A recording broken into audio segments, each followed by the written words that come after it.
Odisha police सिपाही 1360 vacancy आप out हो सारी जो तार सिलेबस को देखा सिलेबस आपंकर ओडिया पड़ो इंग्लीश पड़ो arithmetic general knowledge situational awareness logical reasoning और आपंकर कंप्यूटर नॉलेज रोचे जोटा कि आपंकर Odisha police constable copy paste रहिबो सिलेबस ठीक अच्छे आपन क्वालिफाइंग नेचर जो देखा क्वालिफाइंग मार्क रोचे आप 35 यूआर और एससीबीसी कैटेगरी जो रोचे आपंकर 35 मार्क रखिले पास करेंगे आउ एसटी एससी कैटेगरी बिलंग कर आपंकर 100 ରୁ 30 रखिले पास यहाँ आपंकर 7 टाइम्स मारे 7 गुणा पिला से फिजिकाल आपंकर नब जो मैंने कि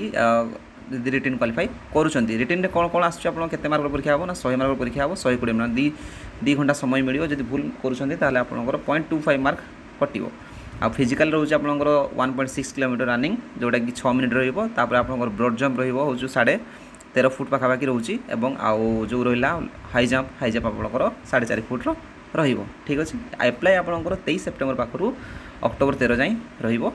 किसी भूल भाल रोचे एडिटिंग आप चाहिए करेंगे केबरू ना आपंकर हूँ 16 अक्टोबर रु 18 अक्टोबर मध्य ये किसी छोट डिटेल्स टी।